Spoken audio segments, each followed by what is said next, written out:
Okay, so hello to everyone who's joining us today. This is the fifth in our webinar series on the topic of using sources appropriately. Just before we get started, I'd just be interested to find out where people are joining us from today. So I'm just going to put a little poll up on your screen there. You should be able to see that if you'd like to vote where you're from, just so we can get an idea where you're joining us from. Okay. So we have quite a nice mix of people today from all over the world, which is great. A few people from the Middle East. I guess they could be Randa's colleagues. That's great. It's good to know that we've got a truly sort of global representation of people. Just to introduce myself, I'm Jill Rowell. I'm academic advisor with Turnitin and Plagiarism Advice.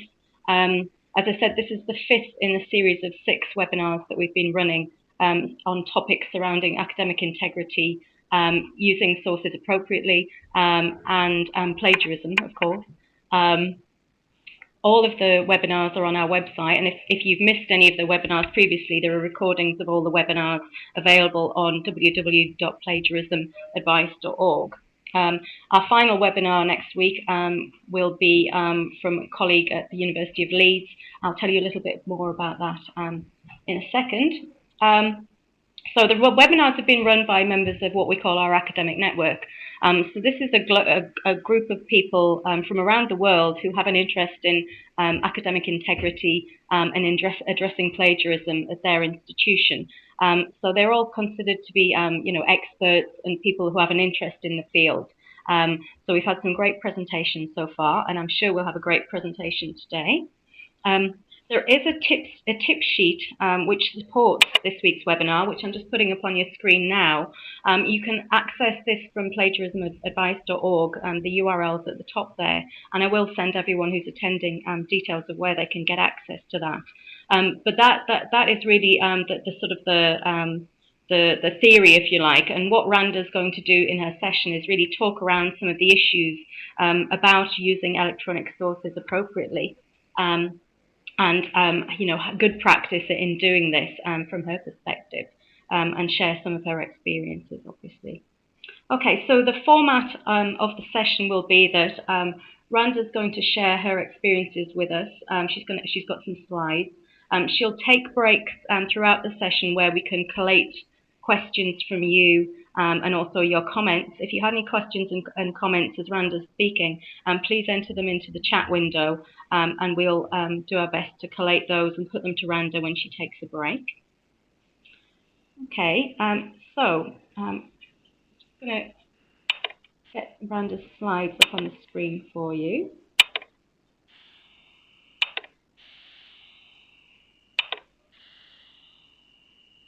Should be up on your screen now.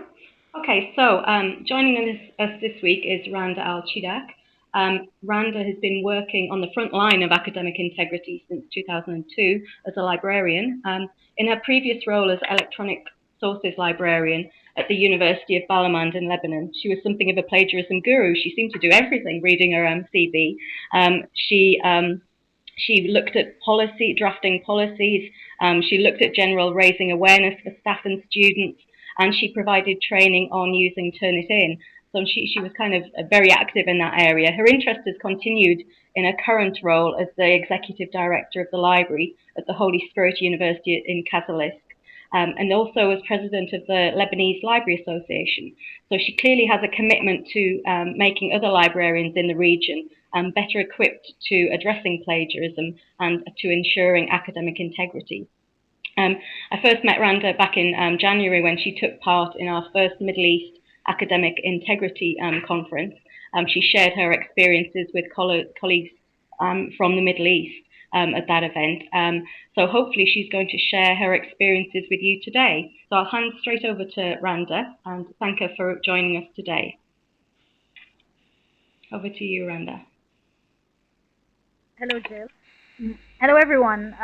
Thank you for being with me today. I don't know how effective it's going to be, but this is based on my experience with my students, the years when I taught information literacy, especially with electronic resources, was very difficult for them because it was a new format, it was a new component to them, and they didn't know how to deal with it. And with the internet, as we all know, plagiarism increased ever more, especially in, I can say, in Lebanon, definitely, because it was the easy way for them to copy and paste.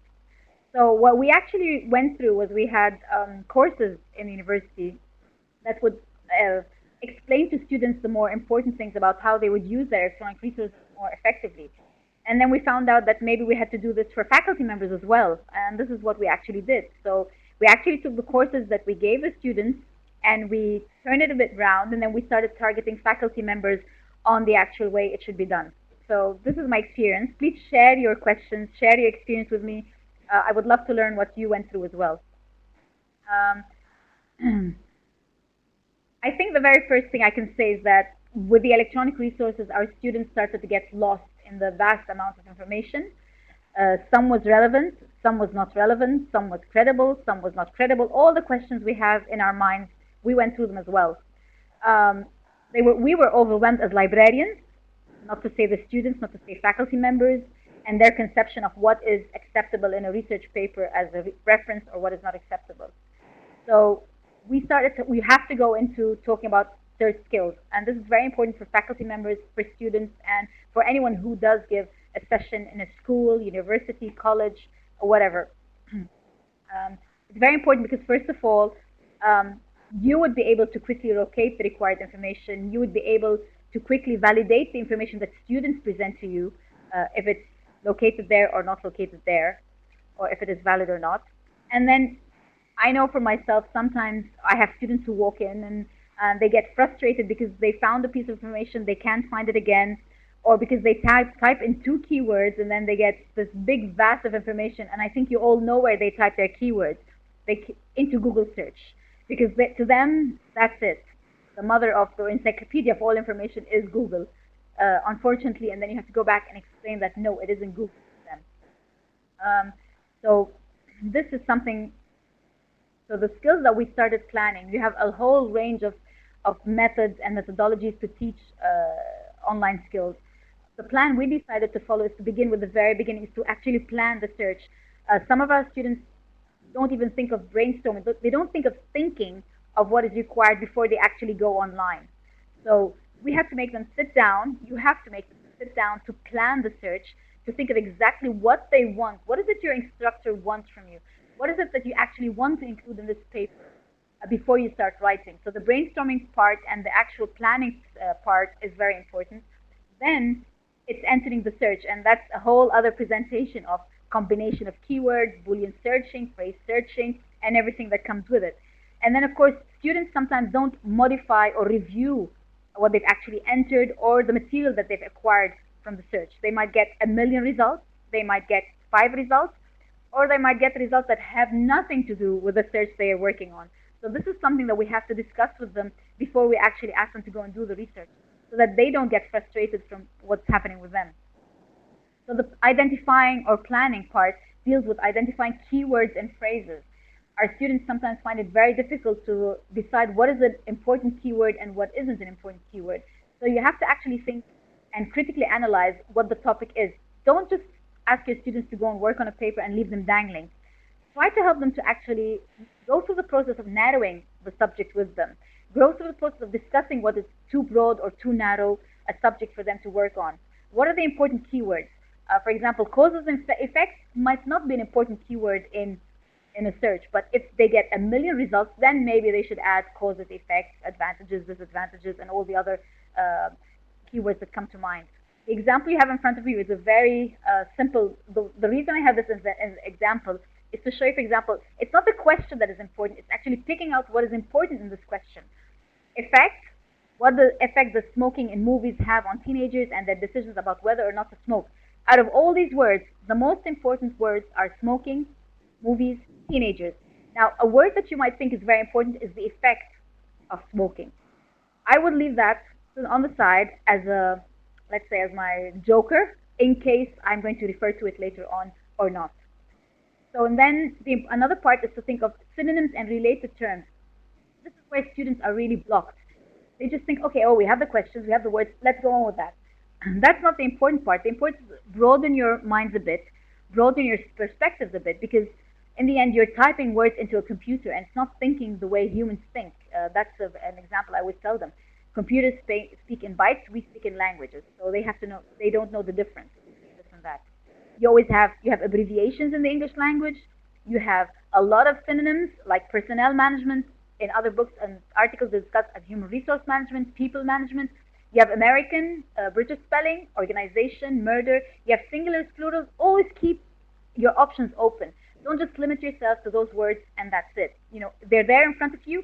You might not use them all, or your students might not use them, but you're like, oh yeah, I remember. Came across this word meaning something else, or meaning something else. I can use in my search. Broader, narrower terms, that's important as well. If you get too many results or too few results, then maybe you have to narrow your terms, broaden your terms. If you get too little terms, or if you have something like advertising, you might have to think bigger, like marketing or promotion.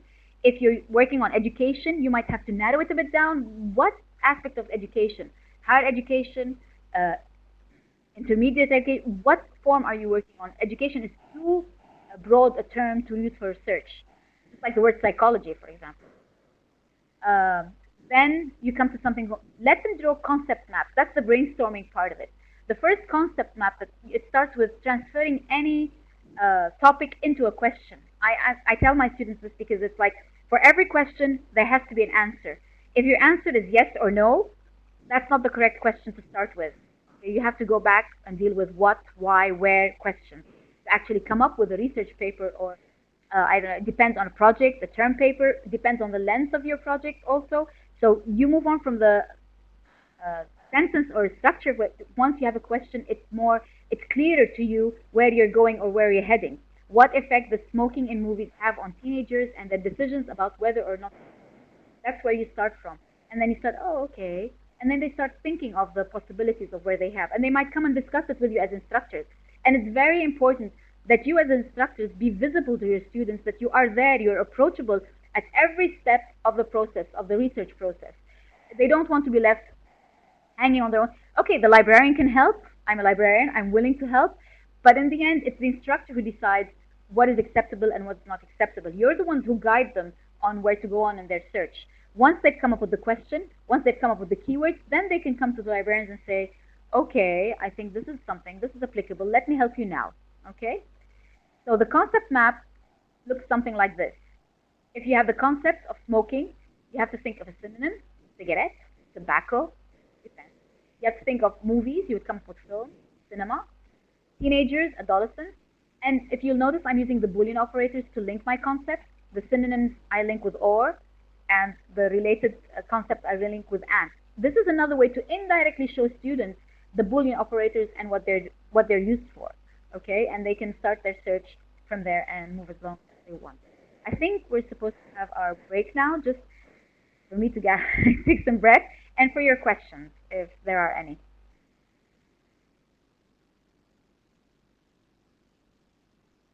Thanks, Randa. Does anyone have any questions at this stage? Would you like me to put the poll across then, Randa, your first poll? Yes, that would be a good idea. Okay, Randa's got a nice little question for you around sort of search terms and keywords. So a nice little test for everyone here. This is just trying to see if faculty and instructors and librarians know how to deal with their students and if they come up with the correct keywords or not, because we are supposed to be knowledgeable about the subject. So.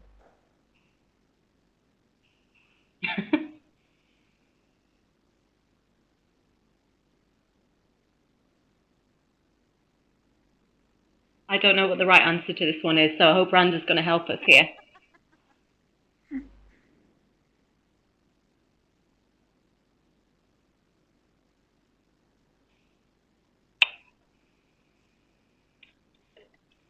Okay, so most people are saying gardening there. Is that the right answer, Randa, or is there a right answer? Is it one of these questions where there isn't a right or a wrong answer? No, the right answer is gardening. I noticed that some people put urban residence. Urban residence is not a direct keyword to pollution, but I think basically the people who get affected by pollution are urban residents. So it might be part of your research keywords if it's applicable to that. But the one word that does not fit as a keyword in the subject of pollution is gardening. Definitely. I'm sorry for the others. They were just in there just to confuse you. Yeah. That's great. Thanks for that so far, Randa. I think it's quite interesting. As a former librarian myself, I know how difficult it can be to get students to actually think before they actually go online, and to get them to think about what they're actually doing before they go typing things into Google. And I know in the UK there's been some research done to show that students, they aren't great at constructing searches, and they will just type in a question into Google without even thinking, do I need to pull out the sort of the keywords and think about the synonyms and this kind of thing. So I think it's quite interesting for you to reinforce that and talk about the concept map. I think that's all something we can all share when we're talking to students about structuring searches. Does anyone else have any questions at this stage, or shall we continue? I just have one thing to add. I think if there are librarians in the webinar, and I'm sure there are, I'm sure some of you have come up with this scenario. Hi, can you help me? Yes. I'm trying to work on a research paper. What is the subject? I don't know. The instructor said that we should find the subject and decide ourselves. Okay, what course is it? And they would go on, and they don't even know what is they working on. So they come to the librarians expecting that we will decide what the subject is, we would decide on the topic, and we would then help them with all the procedure and process. And I hope that instructors would explain to the students that it doesn't happen like that, because librarians should also tell them, I'm not the one who's supposed to decide. It's the course and the instructor. And I always explain to the students in the progress of the session that it's not us librarians who decide what you're working on. It's you and your students decide on what you're going to work on. We're there to assist and help in finding the effective and most efficient resources for that project. And this is something we have to start passing on to instructors, and not because most instructors sometimes throw it on the librarians to do, which isn't a right thing to do. That's it. Okay. I notice we've got at least one librarian admitting that they are there, Cindy. So I'm sure this resonates very much with Cindy and other colleagues on the chat there. Mm-hmm. Okay. Shall we continue, Randa? Okay. Well, electronic resources, a huge variety. If I've counted something now, I'm sure that by tomorrow we'll wake up and find another source of information that is online. We now have a whole variety. I think blogs are getting in there, the social media is getting in there as well. But what I've divided them into are the good, which are the academic publishing on the internet, like the databases and the journals. And then you have the bad, which is also academic publishing on the internet, but it's not it hasn't been edited, it hasn't been worked on, and it can only be found through search engines. And that's why you have to study the quality and the weeding. I'm going to discuss these even more later. And then there's the ugly, and this is where our students fall into traps, where they get the hoaxes, the scams, the legends, the fakes, the mirror sites, the hate sites. They're reading something and suddenly they come down to the bottom of the screen and they find something totally different than what they expected. And this is something we really have to make our students aware of on what's happening with them. And then if you need any further reference, that's the site you can go to. It has a tutorial, which is very, very nice on evaluating electronic resources. The good. We're going to discuss the good now. We said that, for example, the databases, they organize a collection of materials that allows students or users to locate and retrieve the material. And most of the material on the databases are books, articles, reference sources, statistics, brochures. And you have to ask yourself, what databases are available in the library? And that's important for instructors to know. Before you start planning your assignments with your students, please visit the library, find out what is available in the library so that you can then, you don't send your students with something that we don't have in the library. Or we can acquire it through interlibrary loan, but if you want something the next day, I don't think your students will be able to go through it and find out the information that they have. Which databases are comprehensive and which are very specialized. That's also something that instructors should know, because then if you're dealing with first-year graduates, first-year university students, You might need to give them the basic comprehensive databases. If you're dealing with fourth year seniors, you need more specialized databases. So it's more being aware of what you have. So that's the important thing with the good. So try and focus the good part to the academic material and make your students aware of this academic material. You need help from the librarians? Call us in for a session where I don't know, I hope all the librarians out there in the webinar would say, yes, please approach us. I'm an advocate of networking, of training, and of being approached by faculty members and the university to give training sessions on everything that is related to the library. The bad, okay, these are the internet searches, and this is when our students reach inappropriate information that has nothing to do with their research or too much information. And then you have to have the time to read them. You have to have the skill to go through it to find out what is good, what is bad, what is good quality that I can use in a paper. I don't want to end up writing a paper with a lot of and we're going to talk about this later on, with a lot of personal sites, a lot of Wikipedia sites, with sites that come from blogs. It's okay. Some of them are credible and the discussions there are good, but I have to watch out. And also we have the process of reading. It takes time to evaluate what is acceptable, what is not acceptable, what is credible, what is not credible, and you go on from there and you start with your students. So you have to watch out. And it's important to point these things out to students. Make them aware of these. Make them aware of what is available that they can depend on, what is not available or acceptable in your course. You can have it in the course curriculum, the syllabus, or you can have it on the handout that explains the assignment. It's very important to lay it out in writing to students what you expect from them and what is not acceptable in this course or in this paper or research that you want. And there are lots of misconceptions about the internet. Oh, Google. Google doesn't have everything there. Okay, it doesn't have every single thing. There are sometimes, I come from the Arab world, and we know that the percentage of Arabic material on the internet is very little. So how do Arab students expect to find everything on the internet? Except if they're willing to plagiarize from English to Arabic. And this, I think, I worked on with Turnitin. They're working on something about the translation part. It was good with the English French, but I don't know where they've got to in the Arabic. So I hope they do get something done with the Arabic as well. Because students are very crafty, they're very intelligent. They just translate English text to Arabic or English text to French, and they hope to get away with it. But I think we're getting wiser about this bit by bit. The ugly, oh my, the hoax and the spoof. For example, WTO, the actual site of WTO is the first site, WTO.org. And then you have GATT.org. If you go in, you think it is the actual W, but it's a spoof, it's a hoax. That they're trying to mislead you about the sites that are available.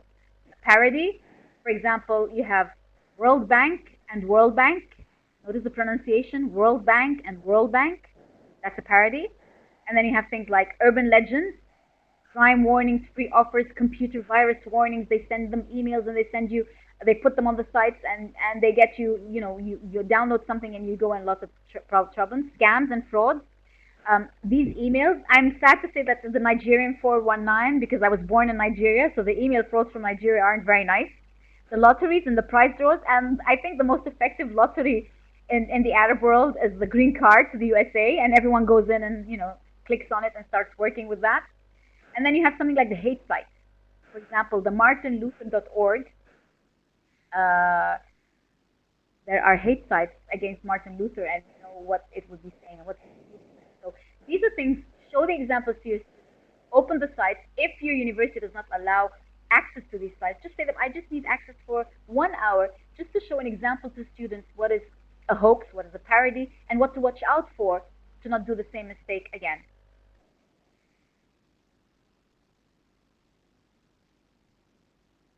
I noticed that there's a conversation there. I tell my students that Google is good at only two things: returning as much crap as possible and making those. I agree with you. I try to get students not to use Google as much as I can. I try to show them all the benefits of all the resources we have in the university. And the one point that really shakes them up, I say, listen, guys, indirectly you are paying for access to these databases. And they're really, oh, really? I said, well, you are paying tuition, aren't you? And I said, and the library does get part of that tuition. So that sort of like shakes them up a bit. I think once you hit one's pocket, you really get somewhere. Search engines, pros and cons. Most people head straight for the nearest search engine. And one of the first engines was like Google, after that Yahoo. But now there's no distinction between search engines and directories, although we explain to students that directories are like a phone directory, just to give them an example of what it's like. It's fantastic for locating specific information like the address of the Empire State Building, for example. It has the advanced features, advanced search. This is something when students, my students decide to use Google, I try to take them to the advanced search options and show them the more effective way to use that. I also take them to the other Google engines like Scholar, Google Scholar, Google Books, and especially Google Scholar, because it is very effective sometimes. If you can get a discovery tool, some institutions are using Google Scholar as their discovery tool in one or other. And the negative thing about it is that you can receive a lot of irrelevant results. You cannot browse. You have to actually look through every single site and read through it or scan it. No search engine covers the whole web, and not everything is web. And of course, the indexing is usually done by specialized librarians, professional librarians. It's indexed through electronic words, putting percentages for keywords, and it says, okay, this site goes to this keyword, and this site goes to that keyword or that subject. It's not being professionally done by people who know the subject and the important keywords. I think we can stop here for a while and take a breath and think about the engines that we work on in our and why we do.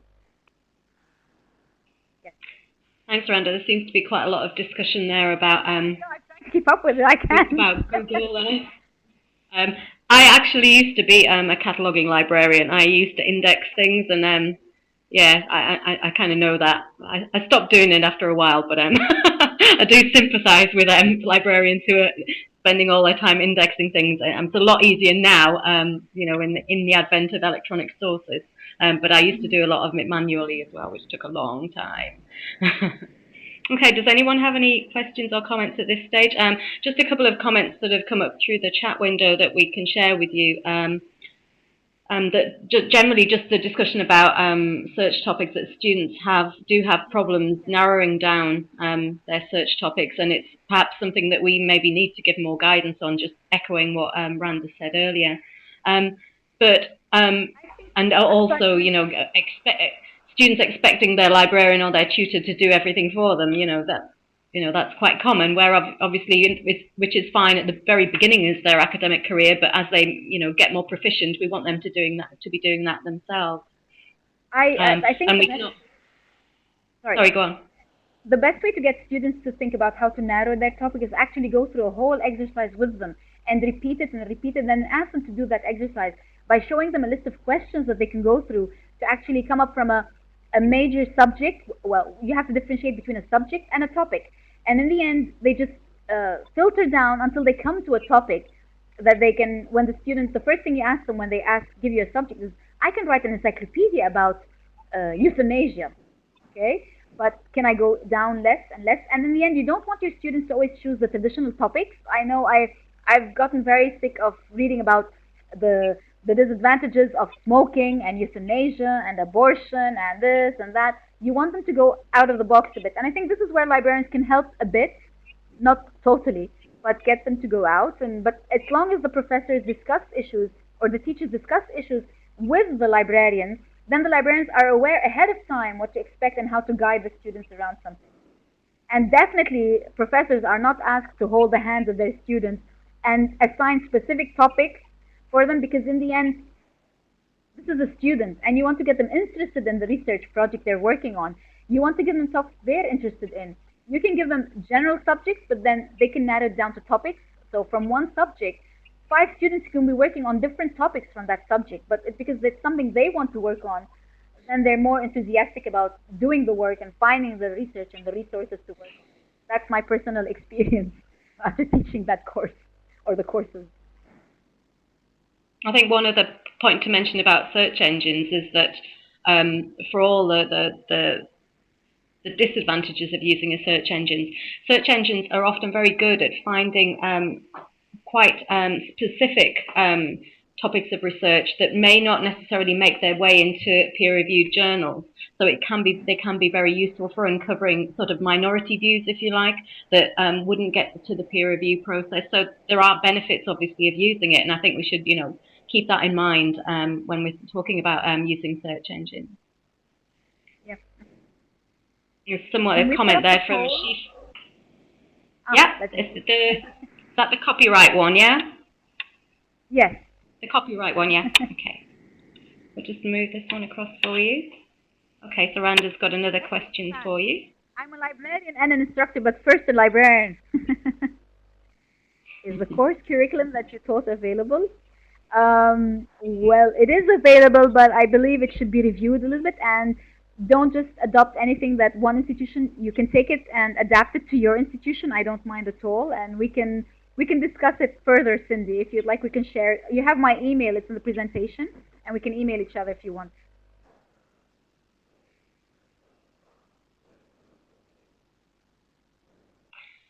Can you see the results of the poll on there, Randa? Yes. And yes, it is false, because basically anything that is online should have a copyright. Not because you have a symbol of copyright makes it copyright or not. So it's something that we need to watch out, but it's not always the copyright symbol that gives it a status of being copyright. And I think it is important that students do cite and reference everything, whether it is copyrighted or not copyrighted, because in the end, I think we all know as librarians, as instructors, that we do have to, the referencing part is very important for the credibility of the paper and for them to relocate the source where they found the information. Yes, yes. Any other questions? Okay, should we continue? Okay, I'm ready. Okay. Hey, just a bit more about internet. As I said, the directories. I think one of the nice directories that I use or I point my students to, it's very important to actually prepare a list of these engines that you feel your students can make good use of, like the Open Directory Project. And of course, I'm not going to talk about Google on its own. Now, meta-search engines, you have to watch out a bit, because like Dogpile and the others, meta-search engines actually pool different individual engines. But if you know Google, you know how it works. If you know Yahoo, Yahoo might work in a totally different way. So how can you get two engines to talk to each other in one meta-search engine? You know, some places I can use the Boolean AND is the default, and in other places OR is the default. So meta-search engines are good, but they're not 100% effective. You might not get all the results that you want from a meta-search engine. Sometimes it deletes material, sometimes it doesn't include material. So sometimes it doesn't carry out the correct search that it should carry out. So just a pointer of watching out, and point that out to your students as well. Criteria for evaluating web resources. I don't know if do I have to go into detail about this. Basically, it's important to know the purpose of a website, and this is where we explain to students about the links. Okay? And when we're talking about links, we're talking about things like .edu. And I always have to explain to students that there's education, but in the UK they use AC for academics, so I provide them with both edu and AC. .com, I tell them to try and avoid the .com. When it comes to .org, I tell them to be very careful, because sometimes they are the non-profit organizations that we know, like the World Bank, the United Nations, but then there are some spoofs that try to make it lost with .org. Authority, who is the author, who is in charge of this material that's being placed online. Objectivity, is there any biasness? And then try to show them examples of websites which work on different, for example, if you have the purpose, show them a topic, choose a topic, and then show them a website that is like a .org site and a .edu site, and what makes the difference between them, or .com site. Authority, try to show them how important it is to know to locate the author, because even some people who post material on the internet are plagiarizing themselves, and try to show them that. It's very important to show them something taken from an academic journal that has been copy-pasted on the website under someone else's name, and he doesn't have the right to do that, so your students are aware of what they're saying. It's not important just to preach to the students, it's important to show them examples that they can take back and work on it more and more. With currency, can you locate the date of the material and when it was last updated or not? Responsibility, who is responsible for this whole page, the .org site, not just this page, but the whole the home page itself. Clarity, are there any, if you notice a lot of typo mistakes and it's not very clear, the logic in it is not very clear, put a lot of question marks. These are things you have to just Go out and explain to your students, show them what they're doing. Sorry. So it's very important to go through one session on evaluating web resources with your students and showing them example over example over example. That's very important for them. Okay.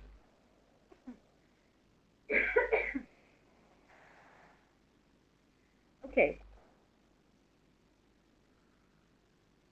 We spoke about search engines like Google. We mentioned databases. Sorry about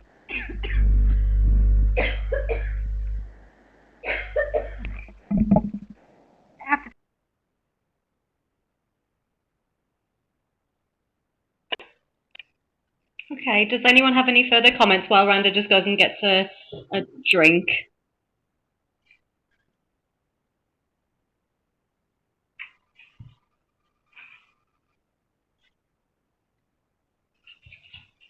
I think it's interesting that Shifan said that Randa's basically been explaining the key role of the librarian. I think that's quite important because I think often a lot of people think in the world that we live in, and because there aren't so many e-resources available so easily nowadays, that we don't actually need librarians to anymore. But I think it's probably more important at this stage that there are people like Randa available to help us pick out the sort of the good, the bad, and the ugly, as she said earlier. So I think it's quite important that we always remember that the librarians are important. Obviously, I'm slightly biased, but I think Randa's back now. Are you okay? Yes, I'm okay. Okay. Okay. Okay. I'm breathing. Okay. And then we have the individual sites, like the company sites and the NGO sites.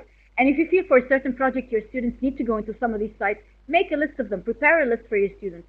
It's very important to guide them to go to the right, so they will know from then on what are the important sites, what are the credible sites, and how to search for them in the way they want to search for them. And we come to the topic of open access. This is a very debatable topic still, but at least we do know of some sites that really do have some scholarly journals and free online material that students can use in their research, and faculty as well, not just students.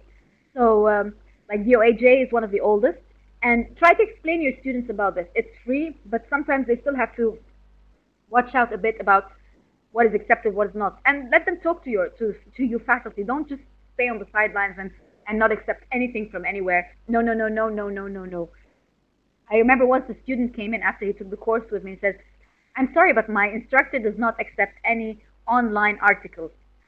I said, "But did you say that it's from the database?" And I told him, he said it's online. So I actually had to go over to that faculty member and explain to him that it's the exact same journal, but it's no longer in print. It's now electronic. So don't give the students such a hard time. If you'd like, I can give you a session on databases and online searching. And that's what we had to do, because some faculty could not differentiate between the electronic and the print or what is available, because they thought that, okay, well, everything on the internet is not credible. So we had to go through other aspects with the faculty members as well. I'm not bad-mouthing the faculty. Some faculty are really good and they really help out with things. The nice thing about this is that sometimes there are specialized search tools that we don't pay attention to. For example, Cyrus. Cyrus is a tool, is a free tool, believe it or not, created by Elsevier. And what it does is actually it searches for scientific information, science, technology, and medicine. And it gives you a lot of material that is free online, and it gives you, of course, articles related to their journals and other journals that are on other databases. But at least it is a specialized search engine that your students can use when they're doing search for very specific material. That's very important. Okay. Before I jump to images, I'd like to go back to some of the postings I see here in front of me. Thank you very much. Is there any categorized scheme for websites? There is no categorization scheme for websites for academic sources. It's what we librarians usually do is that we try to go, if we have a large enough team and the professional librarians that we want, we actually prepare our own listings. I'm glad to see on the list of attendees a former colleague of mine, Rita, and Rita is still in charge of the health science library in Balamand, my former institution. And what we actually came up with, we convinced the institution's administration or the faculty's administration that for every single department in that faculty, we would come up with a guided list of resources that they have to attach to every single syllabus. For example, I think if I'm right or wrong, Rita, just tell me. We came up, or Rita actually did the whole work. Rita came up with a list telling students that if you want to search for books available in the library, you have to go to the catalog. And if you're searching in, for example, nursing, you can put the larger subject heading, which is nursing, or she guided them through several parts. If you want to work on databases, if you're a nursing student, you have academic search. I'm not doing any advertising here, but it's what we have. Academic search complete, Sinal, we had, I think, access, we had lots of material there. And so she actually named the database that a student can use. This is very good for first years and second years to actually guide them through what they need to do and what they don't need to do. But the good thing is that we got the endorsement from the administration that this would be attached to every single syllabus that was given out in the Department of Nursing. And it was done same for medical lab and for, I think, for the public health promotion. So those handouts were prepared and were attached to every single syllabus that was given out to the students in their domain of field of study. I hope that helps a bit, and guide a bit. Okay, the next thing we have is images. Our students usually download images from the internet or even just take images and use them in any way that they want without thinking of copyright, plagiarism. Let's talk more about plagiarism than copyright. Well, copyright and plagiarism. Actually, students should be made aware of two things, not just plagiarism, but copyright as well. And they have to know that images are very important for some students, for example, in the fine arts and engineering, about a source of evidence and needs to present their data for visual form. If they're giving presentations, they need a lot of visual material. And it adds interest. I imagine this presentation is so dry because there are no images to show you. And don't forget, this is a generation, I call them the Google generation actually, but this is a generation that lives on visualization and 3D and I don't know, a lot of things that we have to stand up to that as well and try to help them understand it.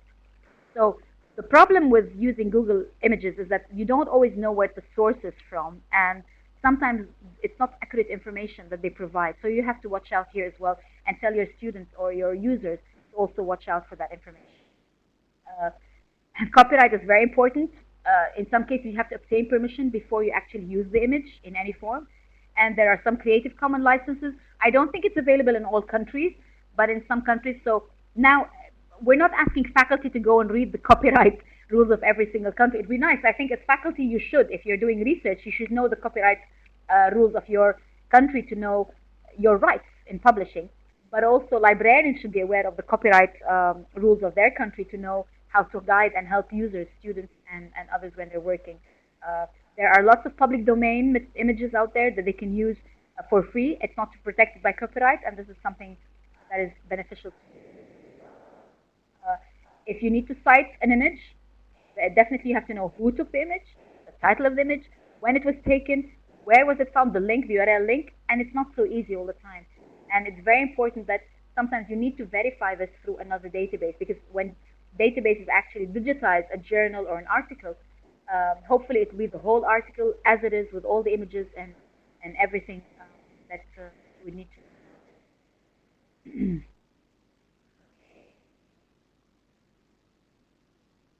I think, right or wrong, I think we're supposed to take a break now, but I took the break while I was choking, so it's not very important break to take at the moment.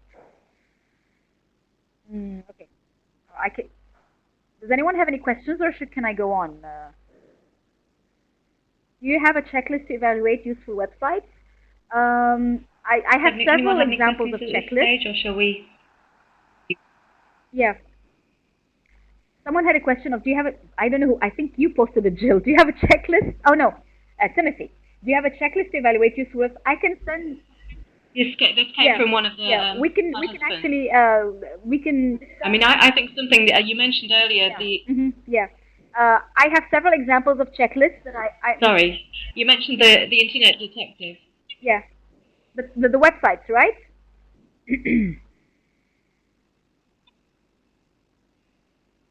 Okay. Yes. Well, we've actually tried out several checklists that we provide our students with. I'm willing to share them with you, Timothy, as well. If you just drop me an email and we can get in touch.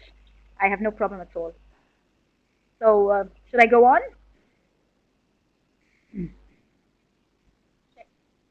Now, the last couple of slides are subjects that are really dear to my heart, and you will find out why in a minute.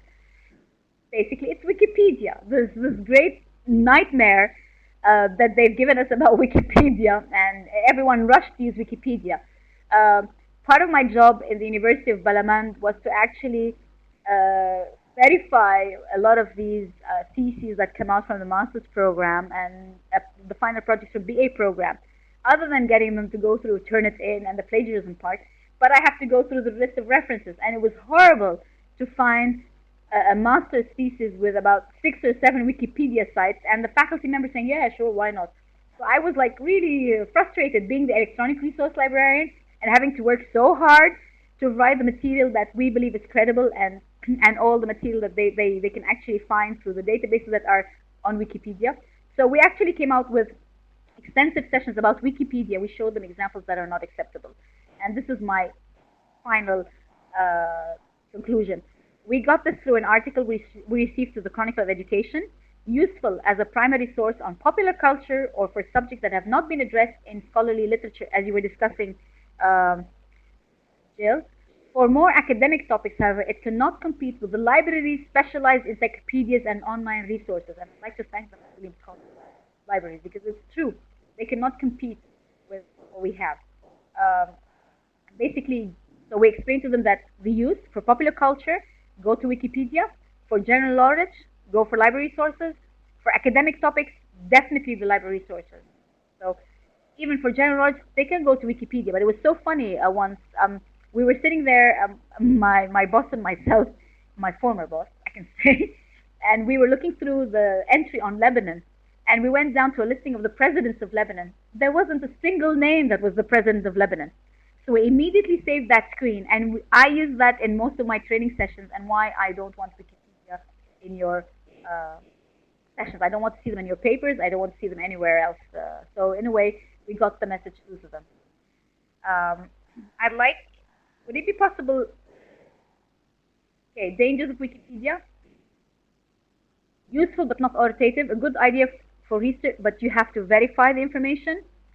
Very good for general knowledge, such as names and dates. Might not be correct, so watch out, or tell your students to watch out. Find examples of these mistakes. And it's very easy to edit information and change facts. I remember there was one session I was giving to the first years, and we actually went into Wikipedia and we changed around some facts about some engineering concept or something. And they were, oh my God. And I said, very good, don't use it. And I don't think they used it after that. Information accuracy, for example, U.S. Senators Ted Kennedy and Robert Byrd had died during the inauguration lunch of President Barack Obama.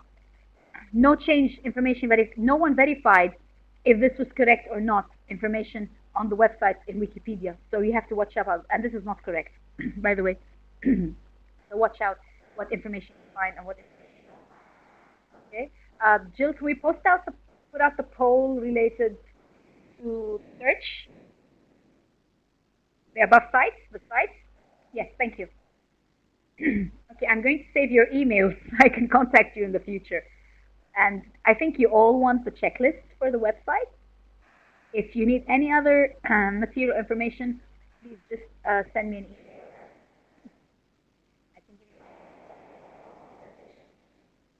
Oh, I will. Thank you, Jill. Very nice of you. I'll collate all the emails then for Randa. Thank you.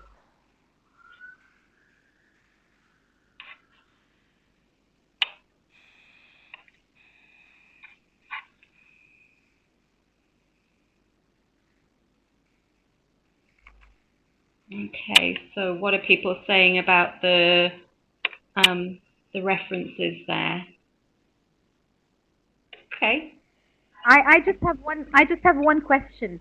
The people who clicked on EPA Global Warning Kids page, are you school librarians, school instructors? I'd just like to, that would be an interesting thing to know if it's yes or no. Because if you are school librarians or instructors in schools, you are right to use that as a package because I don't think your students would understand nature in any way or any form. So, um, so there's actually no correct answer. There are two choices here, depending on which level of education you're working in.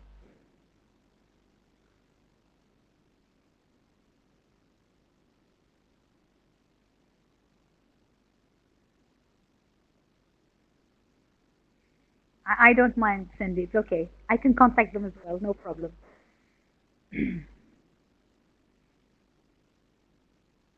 Okay. So was that point clear about which answer was correct and which was not? Okay. And I think I'm wrapping up my presentation at the moment. I'm sorry about the voice of the choking before. The conclusion. Huh. E-resources are very good for research and dynamic work. They've actually made it. I sometimes say I wish I had these resources when I was doing my master's and my BA because it's really hectic, and now it's so easy with the resources, and you have the Turnitin for checking your plagiarism. You have the bibliographic tools like RefWorks, and it's an insight. They make life so easy for our students. Lucky them.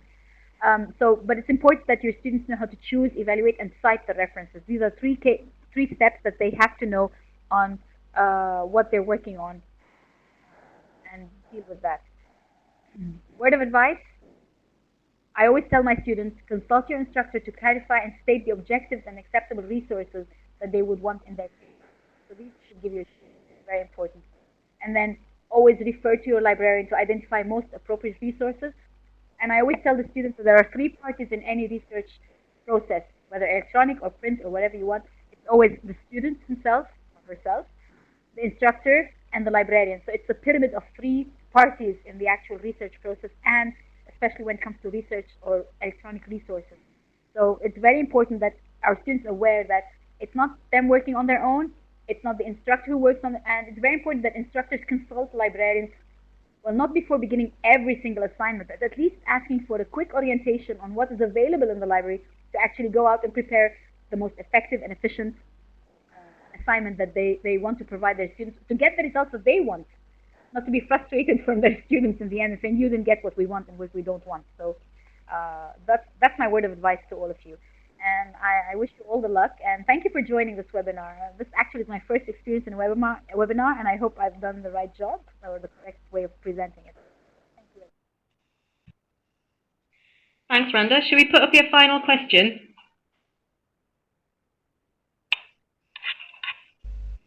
Yes.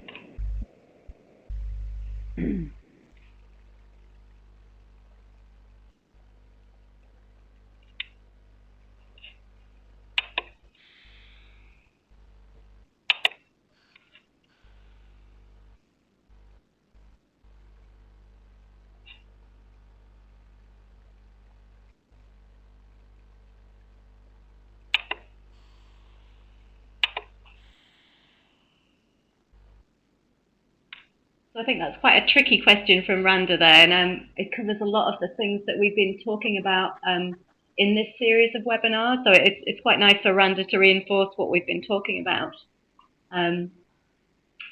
Is there a right answer to that question? Actually, no, the right answer would be to not exclude internet sources, as we mentioned through the presentation. As an instructor, you do have to set, if you're training librarian as well, you have to set clear goals for your students to know where you want them to go or where you want to go in the end with your students.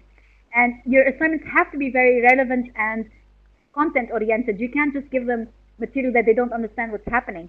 And then making use of library support services is important in the assignment because you need to refer to librarians. I always stress the point of librarians. I was an instructor first of English language, but I always stress the point of librarians that you do have to make use of your library support services because believe me, there are lots of librarians out there who are very professional, very qualified, and especially the subject specialized librarians, they really do know what they do.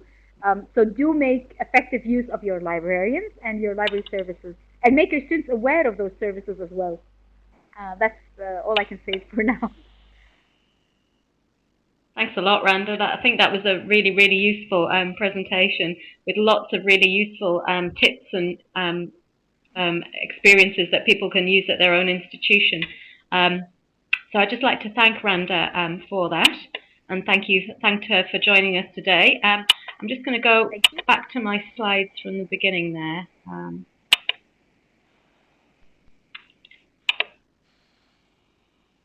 Okay, so I think our tip sheet kind of reinforces quite a lot of the things that Randa said in that session there, and I've put that back up on the screen for you so that you can visit the website if you want any more information. We are recording Randa's session, so we will make it available on plagiarismadvice.org if you want to share it with colleagues or if you want to listen again, and we will send you Randa's slides if she's agreeable to that. Okay. Just really to tell you about the final in, that's fine, brilliant, thanks Randa.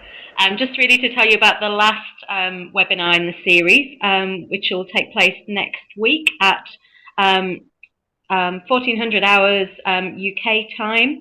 If you visit the website, you'll be able to find out what that is in your local time zone. And that'll be by Adrian Slater, who's Head of Legal Services at the University of Leeds in the UK. And he's going to talk us around some of the issues that we need to consider when we're addressing a case of plagiarism to make sure that students are treated fairly and that all procedures are followed. Okay, I'd just like to round off by saying thank you for joining us this afternoon, and enjoy the rest of your day, and thanks once more. Bye.